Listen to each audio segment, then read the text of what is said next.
Queridos irmãos, vamos dar início ao nosso estudo desta noite. Vamos estudar o Evangelho segundo o Espiritismo. Hoje o capítulo 27, Ação da Prece, Transmissão do Pensamento, itens 9 a 15. Lembrando que temos exemplares disponibilizados ali na entrada do salão, tá? Para aqueles que desejarem acompanhar a leitura. Vamos à leitura, então. Ação da prece, transmissão do pensamento. A prece é uma invocação. Por ela, um ser se coloca em comunicação mental com outro ser ao qual se dirige. Ela pode ter por objeto um pedido, um agradecimento ou uma glorificação. Pode-se orar por si mesmo ou por outrem, pelos vivos ou pelos mortos. As preces dirigidas a Deus são ouvidas pelos espíritos encarregados da execução das suas vontades. Aquelas que são dirigidas aos bons espíritos são levadas a Deus.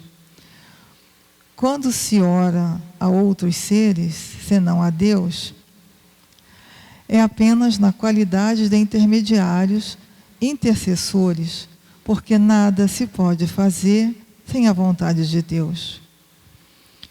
O Espiritismo faz compreender a ação da prece, explicando o modo de transmissão do pensamento, seja quando o ser chamado vem ao nosso apelo, seja quando o nosso pensamento o alcança. Para se inteirar do que se passa nessa circunstância, é preciso mentalizar todos os seres, encarnados e desencarnados, mergulhados no fluido universal que ocupa o espaço, como somos, neste mundo, na atmosfera. Esse fluido recebe o impulso da vontade. É o veículo do pensamento, como o ar é o veículo do som, com a diferença de que as vibrações do ar são circunscritas, enquanto que as do fluido universal se estendem ao infinito.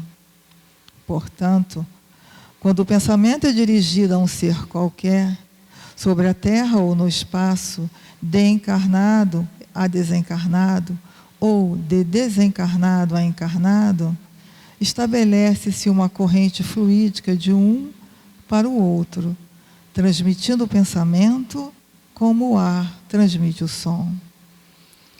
A energia da corrente está em razão do vigor do pensamento e da vontade. Por isso, a prece é ouvida pelos espíritos em qualquer lugar que eles se encontrem. Os espíritos se comunicam entre si, nos transmitem suas inspirações. Os intercâmbios se estabelecem à distância entre os encarnados.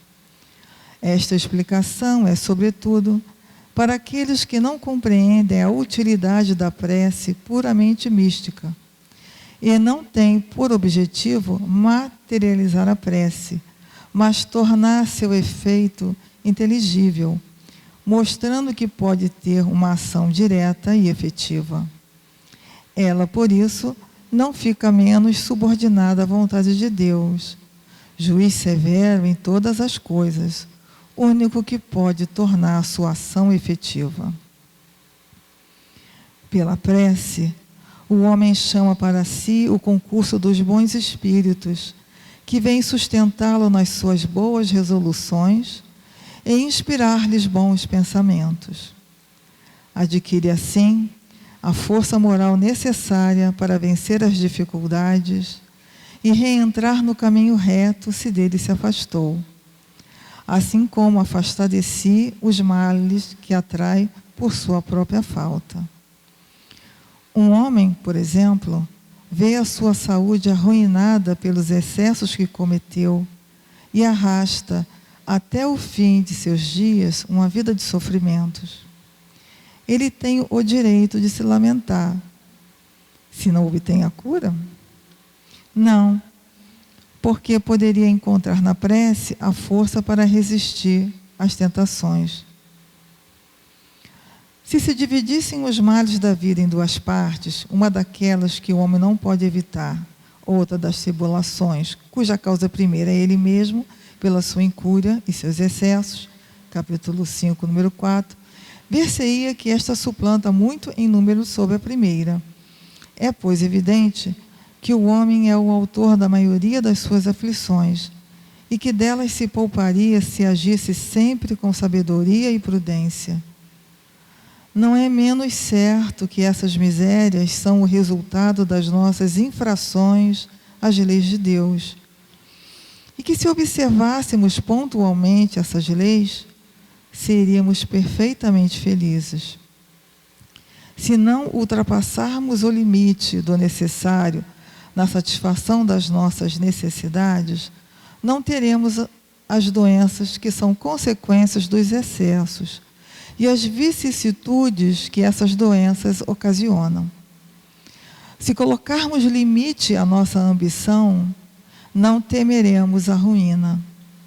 Se não quisermos subir mais alto do que podemos, não temeremos cair. Se formos humildes, não sofreremos as decepções do orgulho humilhado. Se praticarmos a lei da caridade, não seremos nem maldizentes, nem invejosos, nem ciumentos, e evitaremos as querelas e as dissensões. Se não fizermos mal a ninguém, não temeremos as vinganças, e etc. Admitamos que o homem nada pudesse sobre os outros males, que toda a prece seja supérflua para dele se preservar. Já não seria muito estar livre de todos aqueles que provêm de si mesmo? Ora, aqui a ação da prece se concebe facilmente, porque ela tem por efeito evocar a inspiração salutar dos bons espíritos, de pedir-lhes a força para resistir aos maus pensamentos, cuja execução pode nos ser funesta. Nesse caso, não é o mal que afastam, mas a nós mesmos do pensamento que pode causar o mal. Eles não entravam em nada os decretos de Deus, nem suspendem o curso das leis da natureza, mas nos impedem de infringir essas leis, dirigindo o nosso livre-arbítrio, mas o fazem com o nosso desconhecimento, de maneira oculta, para não acorrentar a nossa vontade. O homem se encontra, então, na posição daquele que solicita bons conselhos e os coloca em prática, mas que está sempre livre de segui-los ou não. Deus quer que seja assim, para que tenha a responsabilidade dos seus atos e deixe-lhe o mérito da escolha entre o bem e o mal. Isso o homem sempre pode obter se pede com fervor. E é ao que pode, sobretudo, se aplicar estas palavras: pedi e obtereis. A eficácia da prece, mesmo reduzida a essa proporção, não teria um resultado imenso? Estava reservado ao Espiritismo nos provar sua ação pela revelação dos intercâmbios que existem entre o mundo corporal e o mundo espiritual. Mas a isso não se limitam seus efeitos. A prece é recomendada por todos os espíritos. Renunciar à prece é desconhecer a bondade de Deus. É renunciar para si mesmo à sua assistência e para os outros ao bem que se lhes pode fazer. Acedendo ao pedido que lhe é dirigido, Deus frequentemente tem em vista recompensar a intenção, o devotamento e a fé àquele que ora. Eis porque a prece do homem de bem é mais meritória aos olhos de Deus e sempre mais eficaz, porque o homem vicioso e mau não pode orar com o fervor e a confiança que só é dado pelo sentimento da verdadeira piedade.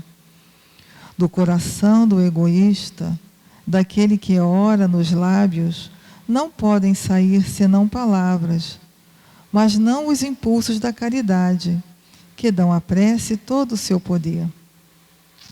Isso é tão compreensível que, por um movimento instintivo, a pessoa se recomenda de preferência às preces daqueles nos quais se percebe que a conduta deve ser agradável a Deus, porque são mais ouvidos. Se a prece exerce uma espécie de ação magnética, poder-se-ia crer que o seu efeito está subordinado à força fluídica, mas não é assim.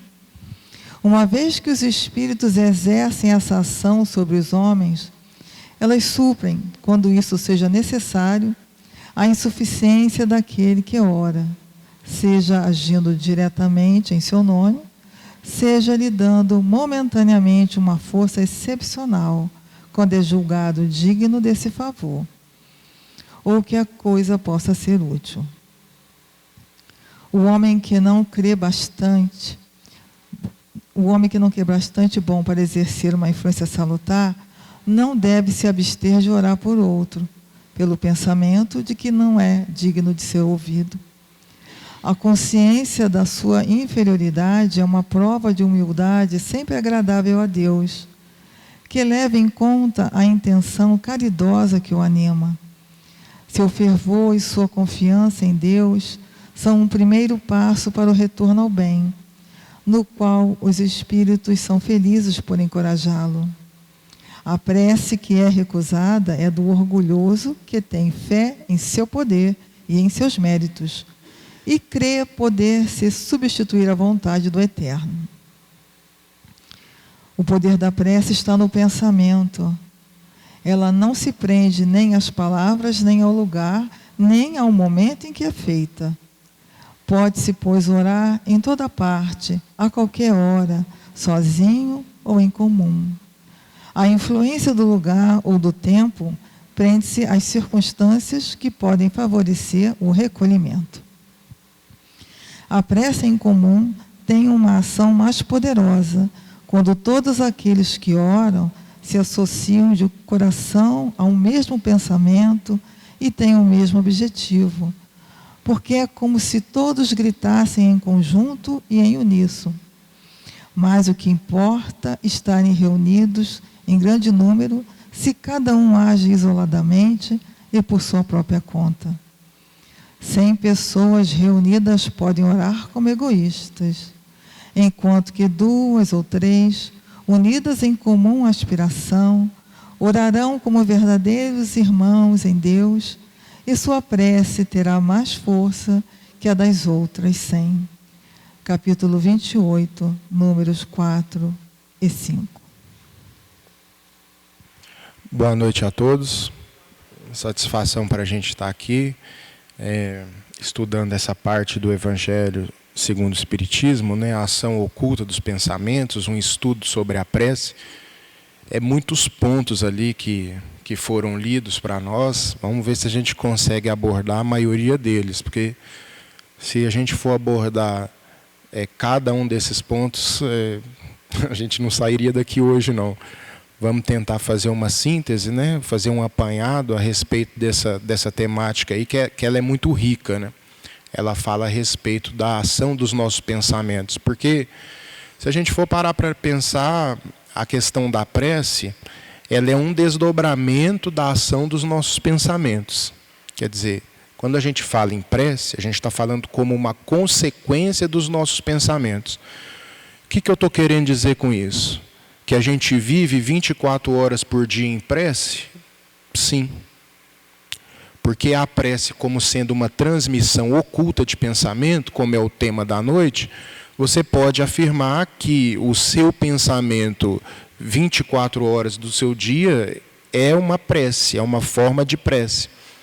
Existe um momento específico da oração, né, em que um momento de concentração, em que uma mudança de pensamento ela é favorecida, mas isso não, de certa forma, descarta que o nosso pensamento é o veículo mais poderoso dessa questão da ação da prece.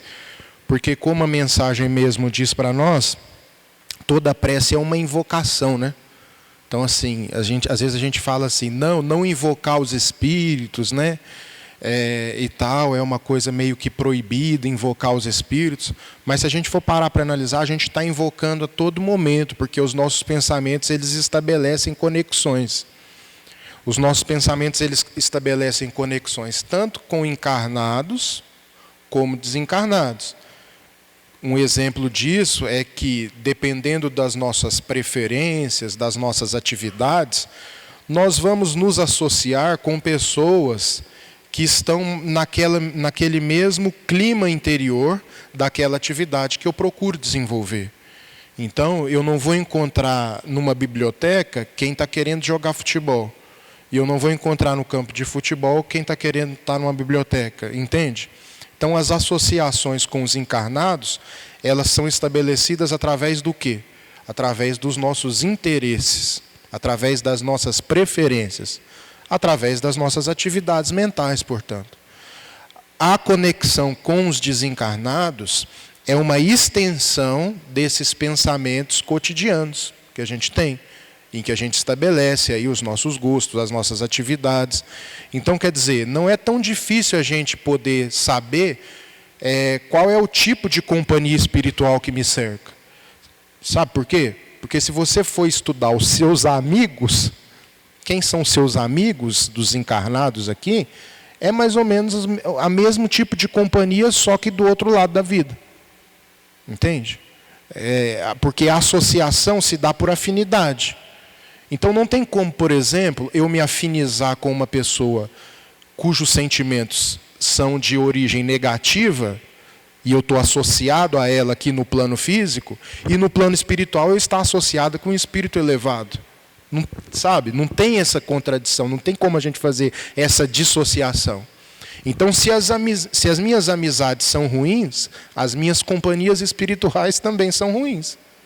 Porque, como eu disse, a vida espiritual ela é uma extensão da vida material. Então, toda vez que nós falamos de prece, toda vez que nós falamos de invocação, de invocar os espíritos, nós estamos falando de uma questão de uma consequência das nossas atividades mentais. Isso significa dizer que a gente não deva orar se a gente está num clima mental inferior? Não, a lição mesmo diz. A gente precisa se colocar no exercício da oração, porque o exercício da oração é aquele momento em que esses pensamentos nossos, que eles são caracterizados por determinado padrão, encontram a oportunidade de se elevar. Então, por exemplo, as minhas atividades durante o dia são muito agitadas, são muito conturbadas, conflituosas, né? A oração vai permitir para o indivíduo, através de muito esforço, porque não é fácil a gente se desligar da agitação dos nossos pensamentos do dia no momento da prece, vai permitir com que o indivíduo estabeleça uma ruptura, ainda que momentânea, que favoreça novas conexões.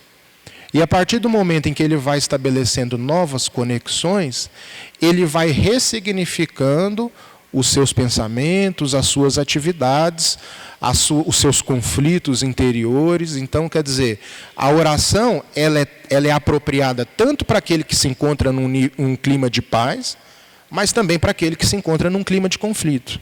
Então, ela é recomendada a todos, porque muitas vezes a gente fala assim, poxa, eu não estou em condição de orar. Sabe quem pensa assim? O Evangelho segundo o Espírito nos responde, o Evangelho segundo o Espiritismo nos responde. Quem pensa assim é o orgulhoso. Aquele que pensa que você deve estar numa condição de santidade para conquistar alguma graça. E quem pensa assim, acha que todos os benefícios espirituais que podem lhe ocorrer, vai ocorrer de maneira terceirizada. Ou seja, um outro que vai me beneficiar e não eu me colocar numa situação que possa ser mais favorável ao recebimento do benefício. Então essa é uma postura equivocada. Então é por isso que, independente de como seja a sua vida, você tem que se esforçar para poder orar. Se esforçar para esse momento de introspecção. Então, mas eu não consigo orar. Não precisa orar. Se você puder buscar um momento em que favoreça um recolhimento adequado, e você ligar uma música calma para você escutar, aquilo vai alterar a sua vibração. Né? Porque geralmente o que a gente costuma escutar é lixo, que mais agita, que mais causa angústia do que música boa que nos tranquilize. Então, se você ligar uma música que vai, de certa forma, favorecer determinada frequência mental, a música tem um poder fortíssimo nesse sentido, e você fazer uma boa leitura de uma página do livro do Chico Xavier, da série Fonte Viva, por exemplo, já é uma prece. Então não tem como alegar se não sei orar. Aí se você continua insistindo, mas eu vou ler ali, eu não vou conseguir entender e tal, então você vai no Evangelho segundo o Espiritismo, aqui no final do livro, tem uma coletânea de preces, em que Allan Kardec ele dá um modelo de prece para a gente. Ele dá, literalmente ali, ele coloca um modelo de prece para cada situação.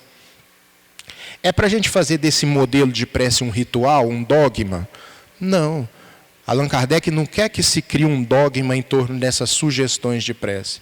Mas ele escreveu isso, a espiritualidade escreveu isso, a fim de poder dar um suporte para aqueles que têm essa dificuldade de espontaneamente formular uma prece, entrar nesse momento de recolhimento, de introspecção, que é de fundamental importância para muitas vezes a gente poder ter a inspiração necessária para iluminar determinada dificuldade existencial que a gente esteja passando.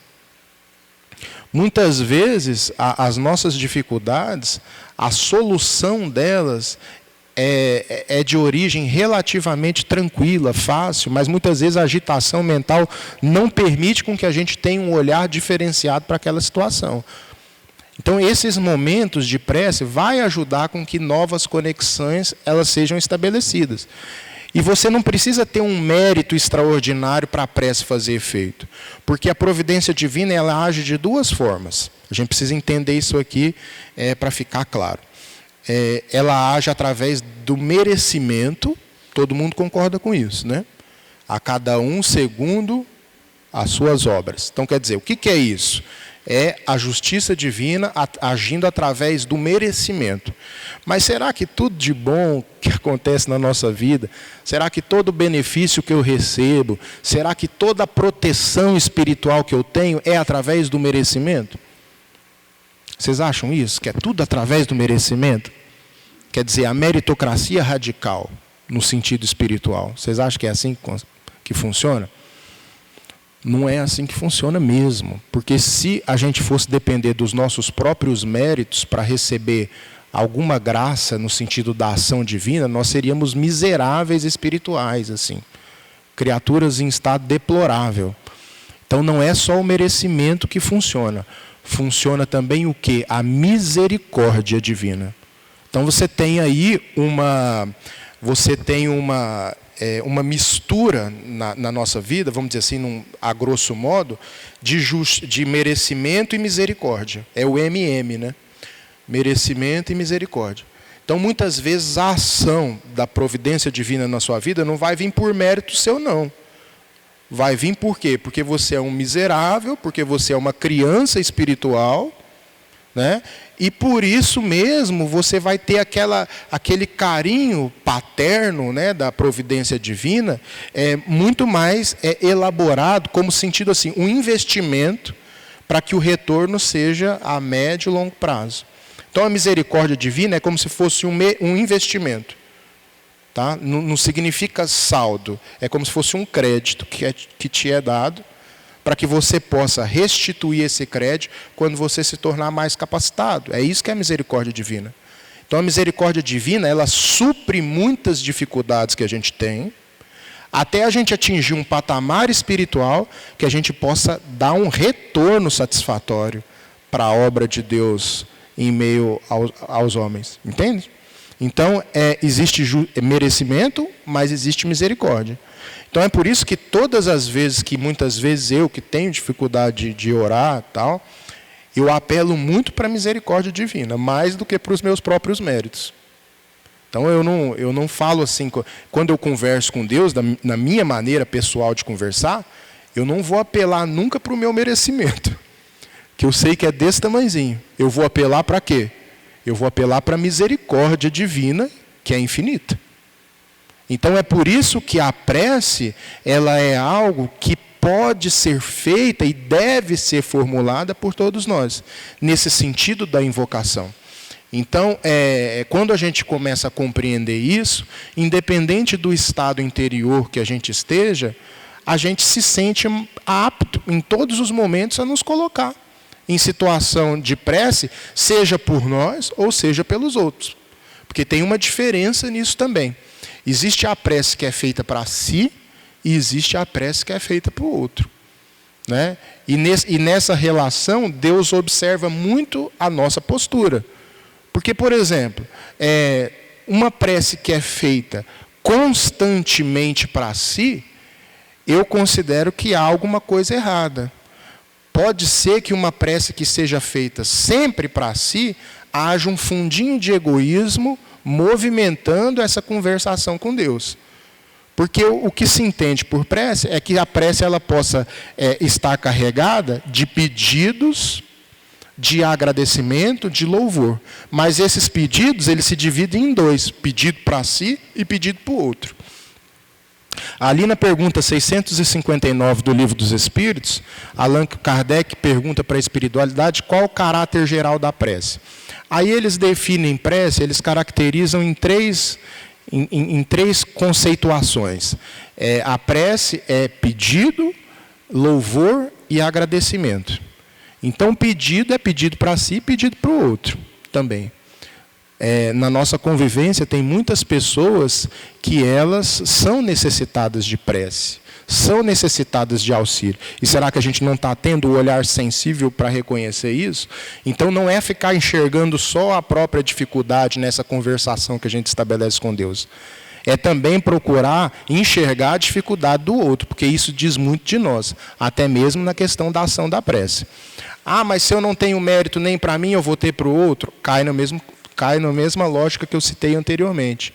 Muitas vezes, nesse pedido que é estabelecido, a espiritualidade ela vai pegar aquilo que há de bom em você para poder movimentar. Porque a gente não é inteiramente ruim, não.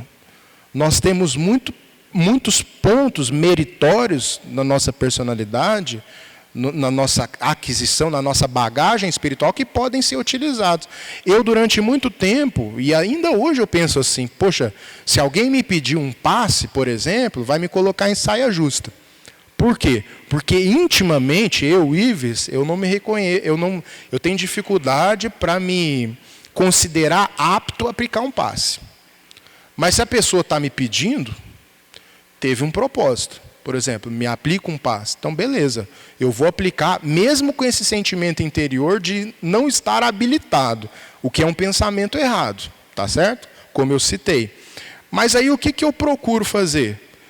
Quando as raras vezes que isso acontece, eu procuro me conectar com o meu mentor espiritual e eu peço primeiramente para a espiritualidade abstrair, ou seja, para a espiritualidade afastar toda a minha sombra, todo o aspecto negativo da minha personalidade, as minhas feiuras morais, vamos dizer assim, e que o meu lado bom, que deve existir, né, e que com certeza existe em cada um de nós, que aquele lado bom possa ser colocado a serviço daquela pessoa que esteja me pedindo um passe naquele momento.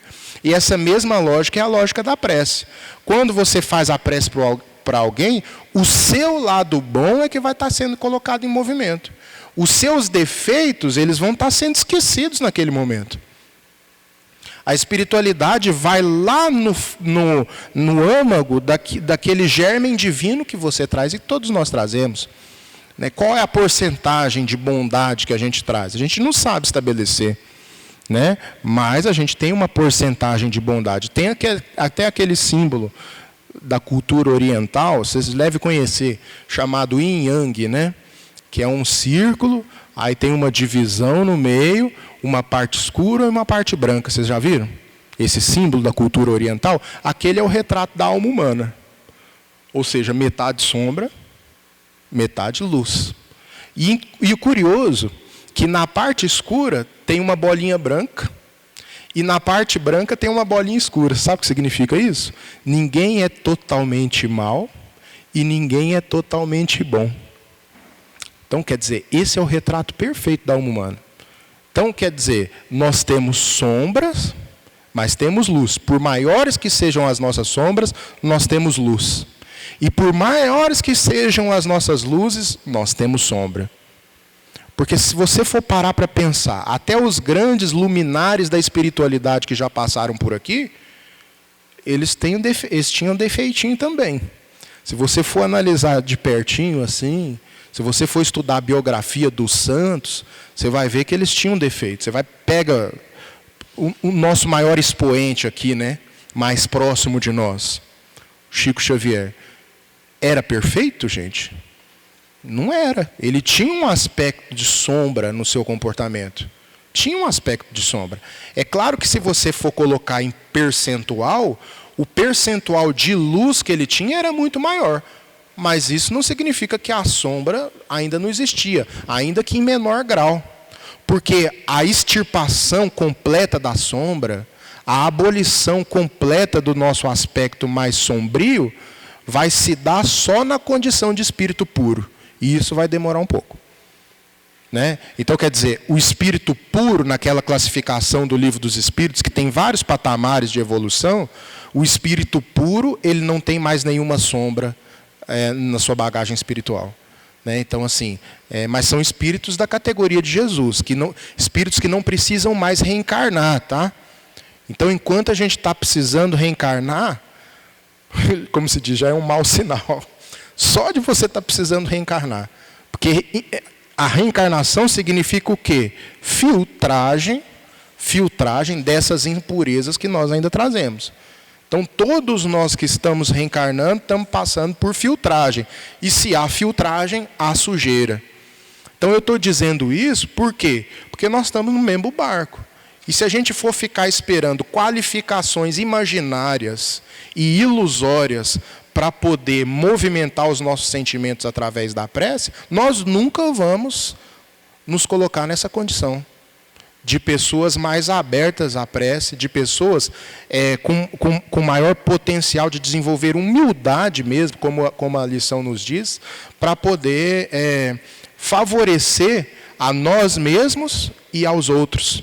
Porque o pensamento ele é conduzido através do fluido cósmico universal. Não vai dar para mim explicar isso em minúcias aqui, mas o Evangelho ele foi muito feliz quando ele fala o seguinte: o som se propaga pelo ar. Correto? Vocês estão me ouvindo agora porque há oxigênio aqui, há ar. Então o som ele se propaga pelo ar.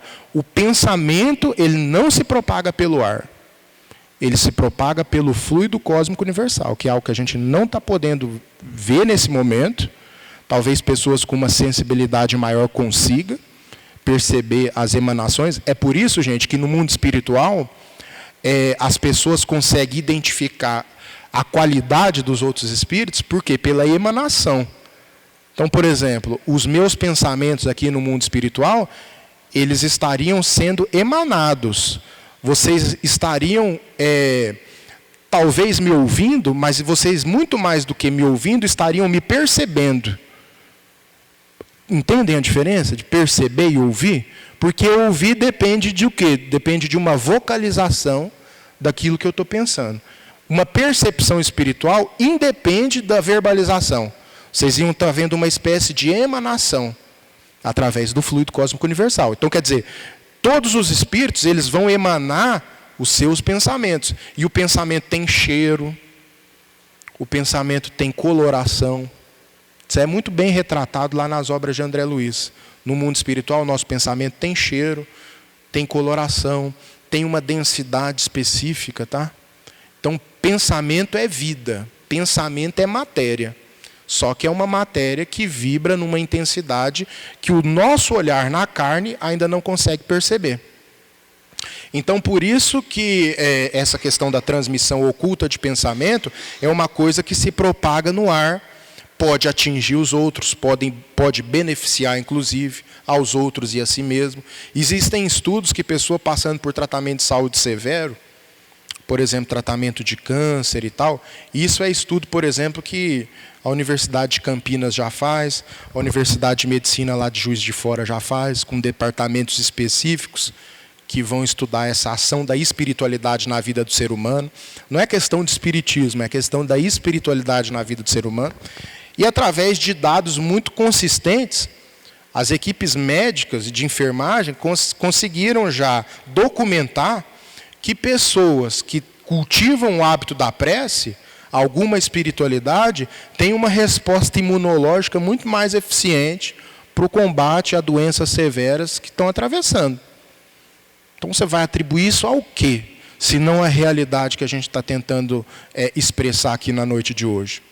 Então é uma questão de uma realidade material, de uma realidade observável, de uma realidade palpável, sabe? Então isso aí a gente precisa considerar em função dessa nossa necessidade, tá? De beneficiar os outros e beneficiar nós mesmos. Sendo material, vocês imaginam a necessidade que o mundo passa de pessoas conectadas com o mais alto. Porque se a gente for parar para analisar que o pensamento ele se movimenta nesse fluido, que nós estamos mergulhados, então vocês imaginam quão de fluido negativo a gente não toma contato no nosso dia a dia, né? Quem são pessoas mais sensíveis? Pessoas mais sensíveis conseguem perceber e conseguem ser impactadas por esses fluidos, né?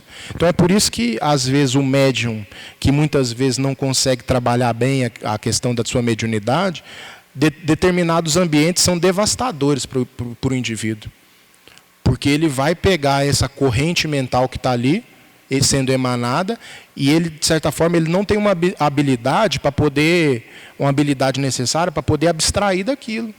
E às vezes ele vai para casa mal, porque ele entrou dentro de um ambiente em que ele absorveu tudo. Ele foi como se fosse uma esponja ali, sabe, naquele ambiente, e ele absorveu tudo. Não tem aquela capacidade de se proteger para poder fazer esse afastamento. Então isso existe muito, né? O caldo mental que a gente está inserido, por exemplo, em clima de festa, né? A gente está passando aqui por uma festa da cidade, e isso aí favorece um monte de pensamento, muitas vezes desregrado, da coletividade que começa a entrar em euforia, né? Aqui eu não estou fazendo discurso moralista, estou só falando da realidade espiritual, carnaval, enfim, outras festas, que favorece com que a coletividade fique mais eufórica nesse sentido e estabeleça aí uma relação de maior atuação do plano espiritual superior ou inferior? Pergunto para vocês. Inferior. Então é por isso que até uma curiosidade que eu estava pensando antes de vir para cá. Por isso que costuma chover nesses eventos. Costuma chover, não é para estragar o barato do povo, não, apesar que estraga, né? Estraga um pouquinho o barato. Mas você sabe por que costuma chover? Eu estava refletindo, isso é um pensamento meu, eu não li em lugar nenhum. Mas costuma chover por quê? Porque a água é uma espécie de filtro também, de limpeza. Porque, por exemplo, a gente não toma água fluidificada? Não toma? Vocês acham que se eu começar a falar um monte de palavrão aqui também, pensamento negativo, essa água não vai se impregnar disso? André Luiz, ele diz lá no livro Nosso Lar, que a água do filtro de cada residência é impregnada com o material mental dos seus moradores. A partir disso a gente vai pensar bem antes de pedir um copo d'água, né? na casa de alguém, né? Chegar lá, poxa, me dá um copo d'água aí. Mas é verdade. Então a água, ela é um elemento altamente sensível à influência dos nossos pensamentos. Então aí eu fiquei pensando, né, será que é por isso que chove? Pode ser, né? Porque aí lava aquele caldo mental, ela impregna e vai lá para baixo, né? Pode ser uma teoria, né, razoável. Então, gente, falta 5 minutos, né, já deve ter, inclusive, acabado o tempo. Mas, como eu disse, aqui foi algumas rápidas reflexões, a leitura foi extensa. A gente podia falar muito mais a respeito dessa ação do pensamento, a questão de intuição, a questão de inspiração, qual que é a diferença de intuição para inspiração, em como a ação da prece se dá no momento do sono, por exemplo, da inspiração, aspectos mais práticos no nosso dia a dia, enfim. Dava pano para manga esse assunto, mas os minutinhos são rápidos aqui. Espero ter transmitido a ideia central do texto. Obrigado, que Jesus nos abençoe.